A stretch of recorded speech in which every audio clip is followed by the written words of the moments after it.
മാറുന്ന കാലത്ത് സാധന സാമഗ്രികൾ ലോകത്തിൻ്റെ വിവിധ ഭാഗങ്ങളിൽ എത്തിക്കാൻ കാർഗോ ഫ്ലൈറ്റുകൾ വഹിക്കുന്ന പങ്ക് ചില്ലറയല്ല.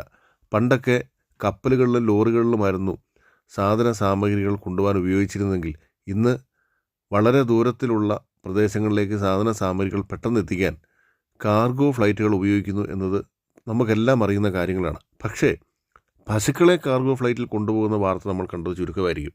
നമ്മുടെ നാട്ടിൽ ഒരു സംസ്ഥാനത്ത് മറ്റൊരു സംസ്ഥാനത്തേക്ക് തന്നെ പശുവിനെ കൊണ്ടുപോകുമ്പോൾ നേരിടുന്ന വെല്ലുവിളികളും ഗോ സംരക്ഷണ സമിതി അടക്കം നടത്തുന്ന പ്രവർത്തനങ്ങളും നമ്മൾ കാണാറുണ്ട്. പലപ്പോഴും പശുവിനെ കൊണ്ടുപോകുന്നവർ വലിയ മർദ്ദനത്തിനടക്കം ഇരയാകുമ്പോഴാണ് ഇവിടെ പശുക്കൾ സുഖമായി വിമാനത്തിൽ പറക്കുന്നു എന്നതും വലിയ അത്ഭുതമാണ്. പശുക്കളുടെ ഈ യാത്രയും ഈ കരച്ചിലുമൊക്കെ കേൾക്കുമ്പോൾ നാടോടിക്കാറ്റ് എന്ന സിനിമയിലെ പ്രശസ്തമായൊരു ഡയലോഗാണ് എൻ്റെ മനസ്സിലേക്ക് വരുന്നത്. നിങ്ങൾക്ക് തോന്നുന്നു ഇവിടെ പങ്കുവെക്കാം.